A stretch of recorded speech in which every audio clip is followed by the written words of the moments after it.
ሰላም ቤተሰቦች እንዴት ናችሁ? ይህ ፍሬሽማን ሳይኮሎጂ ኮርስ ነው። እዚህ ፍሬሽማን ሳይኮሎጂ ኮርስ ላይ ፓርት 1 ላይ በባለፈው የሰራውን ፓርት 1 ላይ አሁን ላይ በአንድ ላይ ተሰርቶ አንድ ላይ እናቀርበዋለን።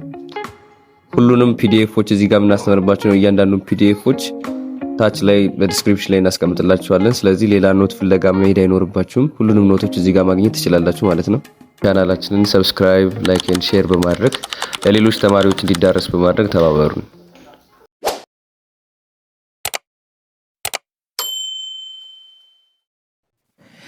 ቻፕተር 1 ኢሴንስ ኦፍ ሳይኮሎጂ ወይም የመጀመሪያው የሳይኮሎጂ ቻፕተር 1 ኢሴንስ ኦፍ ሳይኮሎጂ ወይም የሳይኮሎጂ ታሪካዊ አመጣጥ። እዚህ ቻፕተር ላይ እንግዲህ ዲፊን ኦፍ ሳይኮሎጂ ኤንድ አዘር ሪሌትድ ኮንሰፕቶች እንመለከታለን። ዘ ወርድ ሳይኮሎጂ ኢዝ ድራይቭድ ፍሮም ቱ ግሪክ ወርድ ሳይክ ኤንድ ሎገስ። ሳይኮሎጂ የሚለው ቃል ከሁለት የግሪክ ቃላቶች የተገኘ ሲሆን እንግዲህ ይሄ ሳይኮሎጂ የምንለው ቃል ከሁለት የግሪክ ቃላቶች የተገኘ ሲሆን እነሱም ሳይክ እና ሎጎስ ማለት ሲሆን ሳይክ ማለት ማይንድ፣ ሶል፣ ስፒሪት ማለት ሲሆን ሎጎስ ማለት ደግሞ በተመሳሳይ ማጥናት፣ እውቀት ወይም ደግሞ ግኝት እንደማለት ነው። በአጠቃላይ ለሳይኮሎጂ የሚለውን ተርም አንድ ላይ አያይዘን ስንተረጉመው the study of mind, soul and spirit የሚል ትርጉም ወይም ደግሞ ስለ አእምሮ የሚያጠና የሳይንስ ክፍል የሚል ትርጉም ይሰጠናል። ሁለቱን ቃላቶች በማገናኘት ነው። እንግዲህ ይሄ ዲፊኒሽን ኢቲሞሎጂካሊ ወይም ደግሞ ታሪካዊ ዲፊኒሽን ነው። ኢቲሞሎጂካል ዲፊኒሽን ማለት ከአንድ ኮንሰፕት ወይም ደግሞ ከወርድ ወርድ ተገጣጥሞ የሚሰጡ ታሪካዊ ዲፊኒሽን ያላቸው ሚኒንጎች ኢቲሞሎጂካል ዲፊኒሽን ይባላሉ። ስለዚህ የሳይኮሎጂ ኢቲሞሎጂካል ዲፊኒሽን ይህንን ይመስላል ማለት ነው። ሳይኮሎጂ የራሱ የሆነ ሪፕሬዘንትድ የሚደረግበት የራሱ የሆነ ሌተር አለው። እቺም ሌተር ሳይ ተብላ ትነበባለች ወይም በአጻጻፍ ደረጃ PSI ወይም ደግሞ ሳይ በንባብ ደረጃ ሳይ ተብላ ትጠራለች። ሳይኮሎጂስትስ ዲፋይን ሳይኮሎጂ ቤዝድ ኦን ዜር ቴንሽን ሪሰርች ፋይንዲንግ ኤንድ ባክግራውንድ ኤክስፔሪየንስ። እንግዲህ ስለ ሳይኮሎጂ የሚያጠኑ ሰዎች ምን ተብለው ይጠራሉ? ሳይኮሎጂስት ተብለው ይጠራሉ። እነዚህም ሳይኮሎጂስቶች ሳይኮሎጂን በራሳቸው አመለካከትና ደግሞ በራሳቸው ባላቸው የባክግራውንድ ኤክስፔሪየንስ አማካኝነት ብዙ ጊዜ ዲፋይን ያደርጉታል። ነገር ግን በአሁኑ ደረጃ ሁሉችንም ሳይኮሎጂስቶች የሚያስማማ ሶስት አይነት ቤዚክ ዲፊኒሽን አለው። እነዚህም 3 አስፔክት ኦፍ ሳይኮሎጂ በመባል ይታወቃሉ። ከነሱ መካከል ሳይንስ፣ ቢሄቪየር እና ሜንታል ፕሮሰስ ተብለው በሶስት ይከፈላሉ። ምናልኳችሁ ዘ ሞደርን አስፔክትስ ኦፍ ሳይኮሎጂ የሚባሉት ሳይንስ፣ ቢሄቪየር እና ሜንታል ፕሮሰስ ተብለው በሶስት ይከፈላሉ ማለት ነው። ስለዚህ እነሱንም በዝርዝር እናያቸዋለን። ስለዚህ የመጀመሪያው ክፍል ሳይንስ ነው። ሳይንስ ሳይኮሎጂ uses scientific method to study behavior and mental process in both human and animals. This means psychology use scientific procedure, empirical data rather than common sense ይላል። ሳይኮሎጂ ኖርማሊ ሳይንቲፊክ ሜቶዶችን ሪሰርቾችን ይጠቀማል። ምን ለማድረግ? የሰው ልጆች አመለካከትና የሰው ልጆችና የእንስሳቶችን አመለካከት ባህሪ ለማጥናት ሳይንቲፊክ የሆነ ሜቶድን ይጠቀማል ማለት ነው። ሁለተኛው ቢሄቪየር ነው። ቢሄቪየር refer to all outward or overt action and reaction such as taking facial expression movement እነዚህን የመሳሰሉት በሙሉ ቢሄቪየር ወይም ደግሞ እኛ በውጫዊ ክፍላችን ልናሳያቸው የምንችላቸው ነገሮች በሙሉ ምን ተብለው ይጠራሉ? ቢሄቪየር ባህሪ ተብለው ይጠራሉ። እና እነዚህም ኮቨርት ቢሄቪየሮችን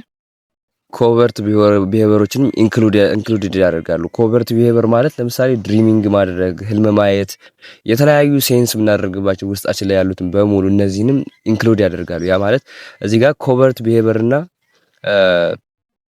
ኦቨርት ቢሄቪየር የሚሉትን ነገር ላይ አይታችሁ ማወቅ ይኖርባችኋል። ኦቨርት ቢሄቪየር የምንለው ነገር ከውጫዊ ልናየው የምንችለው ሲሆን ኮቨርት ደግሞ የማይታየው ክፍል እሱን ደግሞ ብለን እንጠራዋለን ኮቨርት ቢሄቪየር ብለን ወይም ደግሞ የማናየው ባህሪያችን ብለን እንከፍለዋለን ማለት ነው።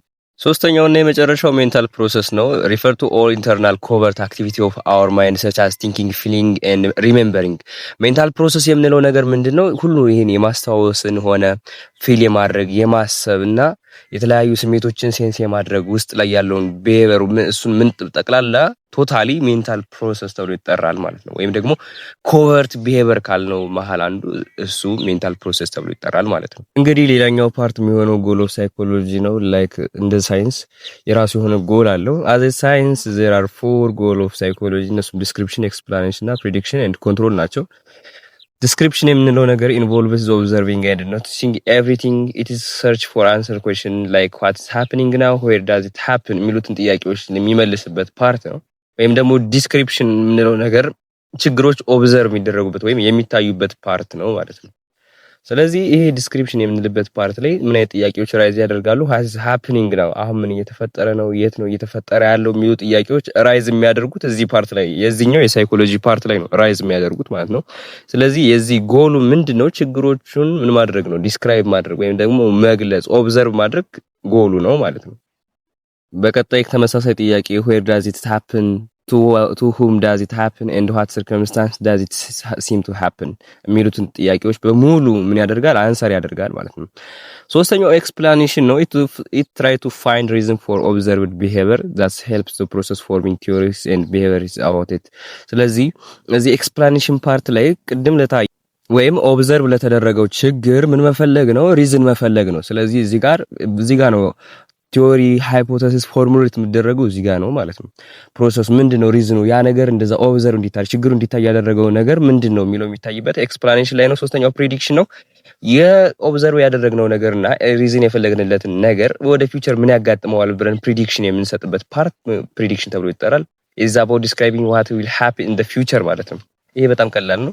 አራተኛው ኮንትሮል ነው። ስለዚህ ፕሪዲክት አድርገናል፣ ለወደፊት ምን እንደሚፈጠር አውቀናል ምናምን እና ሌሎችም ነገሮች አሉ። ስለዚህ ምንፈልገው ከሆነ ወደፊት የሚፈጠረውን ነገር ምንፈልገው ከሆነ ባለበት እንተዋለን። ነገር ግን አራተኛው ምን ማድረግ ነው? ኮንትሮል ማድረግ ነው። ሞዲፋይንግ ኦር ቼንጂንግ ዳት ቢሄቪየር ማለት ነው። ያንን የማይፈለግ ወይም ደግሞ ሞዲፋይ ቼንጅ ዘ ኤግዚስቲንግ ቢሄቪየር ፍሮም ዘ አንዲዛይረብል ዋን ቱ ዲዛይረብል ዋን ማለት ነው። ወይም ደግሞ ከፖዚቲቭ ኔጌቲቭ ኮንትሮል ማድረግ ወይም ራሳችን ለፈለግነው ፐርፐዝ ያንን ቢሄቪየር ኮንትሮል ማድረግ። ስለዚህ ኮንትሮል ማለት ባጭሩ ይሄን ይመስላል። ስለዚህ ወደ ሂስቶሪካል ባክግራውንድ ኤንድ ሜጀር ፐርስፔክቲቭ ኢን ሳይኮሎጂ እንገባለን። ሂስቶሪካል ባክግራውንዱ ምን ይመስላል፣ ሳይኮሎጂ ሂስቶሪካል ባክግራውንድ ምን ይመስላል የሚለውን እስኪ እንመልከት። ሳይኮሎጂ ሃዝ ሪላቲቭሊ ኒው ፊልድ ኢን ሪሌትድ ቱ አዘር ሳይንስ። ሳይኮሎጂ ከሌሎች ሳይንሶች አንፃር በተለይ አሁን ባሉ ሳይንስ አንፃር በጣም የቅርብ ጊዜ የሚባል ሳይንስ ነው። አክቹሊ አሁን ወደ 125 ዓመታትን ብቻ ነው ያስቆጠረው። ስለዚህ ከሌሎች ሳይንሶች አንፃር ስንመለከተው በጣም አዲስ የሚባል አይነት ሳይንስ ነው። ምክንያቱም ከነ ፊዚክስ ጋር ከሌሎች ጋር ስናወዳድረው ማለት ነው። it began as a science of its own in 1879 እንግዲህ በ1879 ዓመተ ምህረት በጀርመን ውስጥ ሊፕዚግ በምትባል ከተማ ውስጥ ነው እንግዲህ ሳይኮሎጂ የተመሰረተው ወይም ደግሞ ስታብሊሽድ የተደረገው በዛች ሊፕዚግ በምትባል በጀርመን ከተማ ውስጥ ነው። ይሄ እንዴት ተመሰረተ? በሊፕዚግ ዩኒቨርሲቲ ውስጥ ነው የተመሰረተው። እሱም የተመሰረተው የሳይኮሎጂ ላቦራቶሪ በሊፕዚግ ዩኒቨርሲቲ ውስጥ በመከፈቱ ምክንያት ነበረ። መስራቹም ዊሊያም ዊድንት በመባል ይታወቃል። the notes continue to cover the goal and historical contents of the psychology ወይም ደግሞ እስካሁን ድረስ ስናያቸው የነበሩ ኖቶች በሙሉ the psychology goal እና ሂስትሪውን ኮንተንት ዲስከቨር የሚያደርጉ ናቸው ማለት ነው። በቀጣይ እነዚህን እንመለከታለን። ዊሊያም ዊድንት is the father of modern psychology እንግዲህ የሳይኮሎጂ አባት በመባል ይታወቃል። ዊሊያም ዊድንት is the founder of modern psychology የዘመናዊ ሳይኮሎጂ አባት በመባል ይታወቃል። ዊሊያም ዊድንት ፕሪቪየስሊ ምንድነበር ሳይኮሎጂ በፍልስፍና ውስጥ ተካቶ የሚኖር እንጂ እንደ አንድ የሳይንስ ዘርፍ ሆኖ አልወጣም ነበር። እስከዛ ድረስ ምን እየተባለ ይጠራል ነበር? አፍተር ዊድንት many school of thoughts ኢመርጅ ተደርገዋል ማለት ነው። ከሱ በኋላ ከዊሊያም ዊድንት በኋላ ሊፕዚግ ላይ የላቦራቶሪ ኮንፈረንስ ከተካሄደ በኋላ በዊሊያም ዊድንት ሳይኮሎጂ ራሱን ችሎ እንደ አንድ ሳይንስ ከቆመ በኋላ የተለያዩ ስኩል ኦፍ ታውት ወይም ደግሞ የሳይኮሎጂ ትምህርት ቤቶች ተቋቁመዋል። እዚህ እነሱን እናያለን። ወይም ደግሞ ኤርሊ ስኩል ኦፍ ታውት ወይም ኤርሊ ስኩል ኦፍ ሳይኮሎጂ በመባል የሚጠሩትን የድሮ የሳይኮሎጂ የቀድሞ ወይም ድሮ ላይ ሳይኮሎጂ እንዴት እንደይታይ እንደነበር አሁን ካለበት አንፃር የሚለውን እናያለን። ስለዚህ ስኩል ኦፍ ሳይኮሎጂ አክቹሊ በሁለት የምንከፍላቸው ሲሆን እነሱም ኤርሊ እና ሞደርን ብለን በሁለት ነው የምንከፍላቸው። ኤርሊ የምንላቸው አሉ ወይም ቀደምት እንደተመሰረተ አካባቢ የነበሩ የስኩል ኦፍ ሳይኮሎጂ ወይም ስኩል ኦፍ ታውት ተብሎ የሚጠሩት አሁን ቅርብ ጊዜ ደግሞ ቢውልድ የተደረጉ ደግሞ አሉ። እነሱ ደግሞ ሞደርን ስኩል ኦፍ ሳይኮሎጂ ብለን ከፍለን እንግዲህ ፈርስት የመጀመሪያው ትምህርት ቤት ስትራክቸራሊዝም በመባል ይታወቃል። ይሄም የሳይኮሎጂ ትምህርት ቤት ቪው ሳይኮሎጂ as a study of structure of mind ይሄ የቀድሞ የሳይኮሎጂ ትምህርት ቤት ሳይኮሎጂ የሰዎችን አእምሮ ስርዓት የሚያጠና ነው ብሎ ያምን ነበር። ስለዚህ ይሄ ስትራክቸራሊዝም ብለን የምንጠራው የሳይኮሎጂ ትምህርት ቤት ወይም የቀደምት የሳይኮሎጂ ትምህርት ቤት ሳይኮሎጂን የሚመለከተው የሰው ልጆችን የአእምሮ ስርዓት የሚያጠና ነው ብሎ ያምን ነበር። ሐሳቡ የመጣው የዊሊያም ዊድንት ተማሪ በነበረው ኤድዋርድ ቲችነር ነበር ወይም ደግሞ ፋውንደሩ ነው። ለዚህ ይሄ ትምህርት ቤት የነበረው እንግዲህ በነጮቹ አቆጣጠር ከ1867 እስከ 1927 ድረስ ነበር። ፋውንደሩ ኤድዋርድ ቲችነር ተብሎ ይጠራል። ዘ ፋውንደር ኦፍ ስትራክቸራሊዝም ኢዝ ኤድዋርድ ቲችነር። the founder of structuralism የሚል ጥያቄ ከተነሳ the founder of structuralism is Edward Titchener. Goal of structuralism is the goal of structuralism was to find out unit or element which made up of the mind, action, sense, image and feeling. ከኛ አእምሮ ውስጥ ሴንስ የሚያደርገው ኢሜጅ ክሬት የሚያደርገው ፊሊንግ የሚመጡበት ወይም ደግሞ አክሽን የሚወሰድበትን የአእምሮ ክፍል ማጥናት ነበር ትልቁ ጎሉ።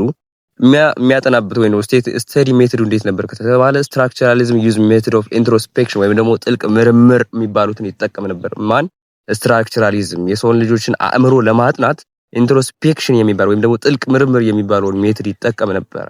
አላማው ምንድን ነበር ወይም ጎሉ ምንድን ነበር? ስትራክቸራሊዝም የሰው ልጆች ምን የሚያደርጉበትን ፊልም የሚያደርጉበትን ወይም ደግሞ ምን ሴንስ የሚያደርጉበትን አክሽን የሚወስዱበትን ኢሜጅ ምን የሚደረግበት ኤክስትራክት የሚደረግም ፓርት ከምንድን ከአእምሮ ቢውል ከተደረገበት ፓርት ላይ ነጥሎ እየፈለጉ መውሰድና መመርመር ነበር ትልቁ ጎሉ ማለት ነው።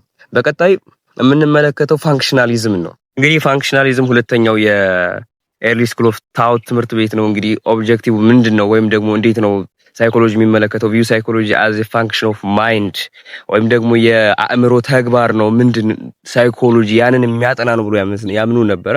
the founder of this school thought was ዊሊያም ጄምስ በ1848 እስከ 1910 ድረስ ባለው ዊሊያም ጄምስ በሚባል ሰው ነው እንግዲህ ምን የተባለው ይሄ ትምህርት ቤት የተከፈተው በዊሊያም ጄምስ ማለት ነው። who is the first American psychologist, author of the first psychology textbook እንግዲህ የመጀመሪያው የሳይኮሎጂ መጽሐፍም ጸሐፊም ጭምርት ነው። ማን ነው? ዊሊያም ጄምስ። goal of James focused on how mind allow people to function to the real world እንዴት ነው ሰዎች እዚህ ዓለም ላይ ወይም ደግሞ በእውነተኛው ዓለም ላይ እንዲተገብሩ ተግባርን እንዲተገብሩ የሚያደርጋቸው ምናቸው አእምሯቸው ሪል ወርልድ ላይ ተግባር እንዲተገብሩ የሚያደርጋቸው እንዴት ነው ብሎ ያምን ነበር። how people work እንዴት ይሰራሉ፣ እንዴት ነው ከሰዎችና ከተፈጥሮ ጋር ኢንተራክት የሚያደርጉት፣ እንዴት ነው ይሄ አእምሮ የሚባለው ነገር ለሰዎች ይሄን ነገር አለው የሚያደርግላቸው ብሎ ያስብ ነበር። ይሄን ነገር ነበር ማጥናት ትልቁ ፍላጎቱ። ልክ አሁንም እንደተመሳሳይ ፋንክሽናሊዝም የሚያጠናበት የራሱ የሆነ ሜተድ አለው ልክ እንደ ስትራክቸራሊዝም። ስለዚህ ስቴዲ ሜተዱ ምንድን ነበር? እንደ ተመሳሳይ ነው ከስትራክቸራሊዝም ጋር ኢንትሮስፔክሽን ወይም ጥልቅ ምርምር የሚባለውን ነገር ነው የሚጠቀመው። ማን ፋንክሽናሊዝም የሚጠቀመው ጥልቅ ሜተድ ነው፣ ተመሳሳይ ነው ከስትራክቸራሊዝም ጋር። በቀጣይ ምንድነው የምንመለከተው? ገስታልት ሳይኮሎጂን በቀጣይ እንመለከታለን። ገስታልት ሳይኮሎጂ ምንድነው? ቪው ሳይኮሎጂ as the study of the whole mind structure and functionalism ይላል። ይሄን ደግሞ ለመረዳት ከፈለጋችሁ ስትራክቸር ፕላስ ፋንክሽን ብላችሁ መረዳት ትችላላችሁ። ያ ማለት ምን ማለት ነው? የማይንድ ስትራክቸር እና ምንድን ፋንክሽን የራሱ ማይንድ ፋንክሽን አለው ስትራክቸርም አለው። ሶ ያንን ቦዝ አንድ ላይ ደምሮ የሚያጠናልን ምን ተብሎ ይጠራል ከተባለ ገስታልት ሳይኮሎጂ ነው። ማክስ ዌርመር ነበር መስራቹ እና ከሱ ከጓደኞቹ ጋር ነበር። በ20ኛው ክፍለ ዘመን ነበር ጀርመን ላይ ምን የተደረገው ፋውንድ የተደረገው ወይም ደግሞ የተመሰረተው ማለት ነው። ስለዚህ ጎል ኦፍ ገስታልት ልክ እንደሌላኛው ምን አለው የራሱ የሆነ ጎል አለው። ጎል ኦፍ ገስታልት ሳይኮሎጂ ምንድነው የሚለውን ደግሞ እንመልከት። ጎል ኦፍ ገስታልት ሳይኮሎጂ argued that mind is made up of combination of what function and what structure. Gestalt argued that mind is made up of combination of elements ወይም ደግሞ ኤሌመንት ብሎ የሚጠራቸው እና ፋንክሽን በድምር እነዚህ በሙሉ ተደምረው የሚሰጡት ነው ማይንድ የሚባለው ነገር ብሎ አርጊውድ ያደርግ ነበር።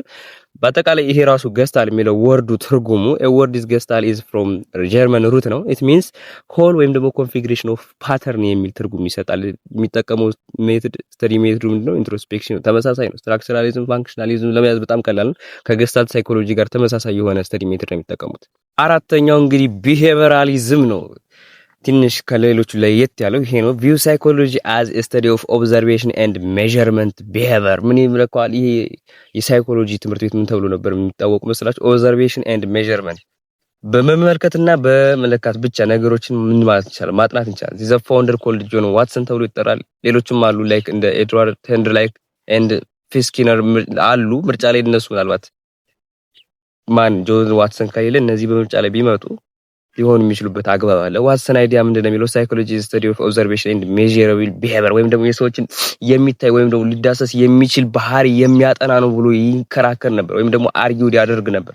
ይሄ ሜንታል ፕሮሰስ የምትሉት ነገር የለም። የሰው ልጆች ሊጠና የሚችለው ባህሪያቸው ምን አይነት ባህሪያቸው ነው? ሊታይ ወይም ሊዳሰስ ወይም ደግሞ ሊለካ የሚችለው ባህሪያቸው ብቻ ነው የሰው ልጆች ምን የሚባሉ ሊጠና የሚችለው ባህሪያቸው ብሎ ምን ያደርግ ነበር? ይከራከር ነበር ማለት ነው። ስለዚህ ምን የሚል ደግሞ ሐሳብ ነበራቸው? he believed that all behavior are learned but not inherited ሁሉም ወይም ደግሞ ማንኛውም ባህሪ በመማር የምናመጣው እንጂ ከዘር ከቤተሰብ ወደ ቤተሰብ የምንወርሰው ባህሪ የለም ብሎ ያምኑ ነበር። እንግዲህ የቢሄቪራሊዝም ጎሉ ምንድነው ብላችሁ ከተጠየቃችሁ እንግዲህ የሰው ልጆች ሜዠረብል ኤንድ ምን የሆነ ኦብዘርቬብል የሆነን ባህሪ ማጥናት ነው። ከዛ ሁለተኛ እንዴት ነው ስቴዲ ሜቶዱ ከተባለ ባይ ዩዚንግ ኦብዘርቬሽን ኦንሊ፣ በቃ ይሄ ብቻ ነው ማጥኛ መንገዱ። ቀጣዩ ሳይኮ አናላይሲስ ነው። ወይ ሳይኮ አናላይሲስም እንደዚሁ ከሌላው በተለየ መንገድ አለው። ኮምፖነንት ኦፍ ዘ አንኮንሲሽስ ፓርት ኦፍ ሂውማን ማይንድ ዘ ፋውንደር ኮልድ ሲግመንድ ፍሬድ፣ መስራቹ ሲግመንድ ፍሬድ ይባላል። ስለዚህ እሱ ደግሞ ሲያጠና የነበረው አንኮንሲሽስ ፓርት ኦፍ ሂውማን ማይንድ ነው። አንኮንሲሽስ የሚባለው ወይም ደግሞ ማይንድ እንግዲህ በሁለት እንከፍላቸዋለን።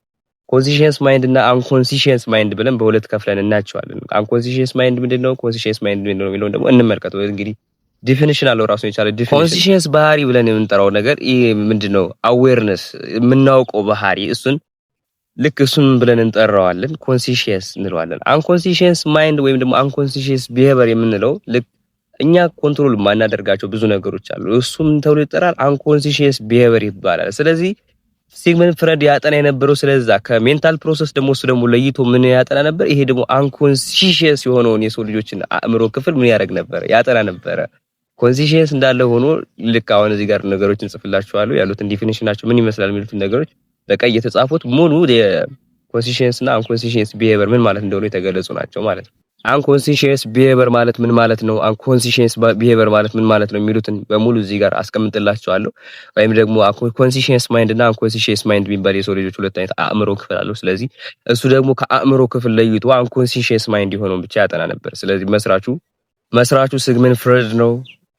ዩዝ የሚያደርገው ነበር ክሊኒካል ኬዝ ስተዲ ነበረ ዩዝ የሚያደርገው ምን ለማጣት ስቴዲ ሜቶዱ ክሊኒካል ኬዝ ስተዲ ነበረ። የሌሎች ኢንትሮስፔክሽን ነው፣ ቢሄቪየር ኦብዘርቪንግ ቢሄቪየር አለ። የዚህኛው ደግሞ ክሊኒካል ኬዝ ስተዲ ነበረ።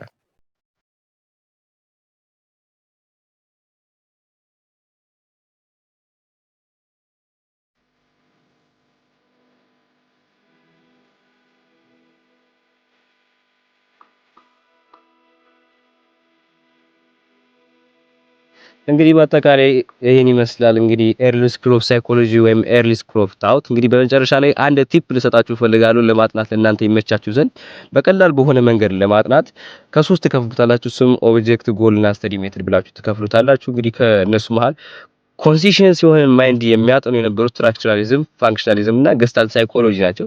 አንኮንሲሽንስ የሆነውን የሰው ልጅ አእምሮ ክፍል ሲያጠና የነበረው ደግሞ ማን ነበረ? ሳይኮ አናላይሲስ ወይም ደግሞ በሲግመንድ ፍሬድ ምን የተደረገው ፋውንድ የተደረገው ማለት ነው። ኦቨርት ቢሄቪየር የሚያጠናው ደግሞ ማን ነበረ? ወይ ደግሞ ኦብዘርቭ ሊደረገው ወይ ደግሞ ሊታይ ወይም ሊዳሰስ የሚችል ሜዠር ሊደረግ የሚችል ባህሪ የሚያጠናው የነበረው ደግሞ ማን ነው? ቢሄቪየራሊዝም ነበረ።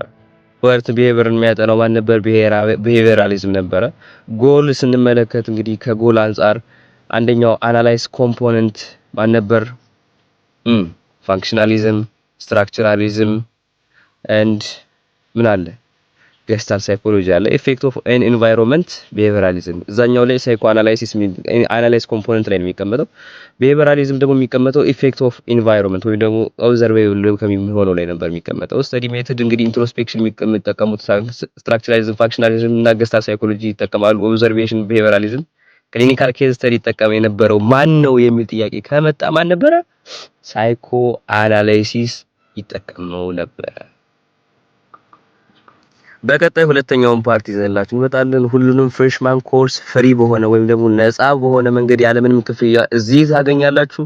ቻናሉን ሰብስክራይብ በማድረግ ቤተሰብ ይሁኑ።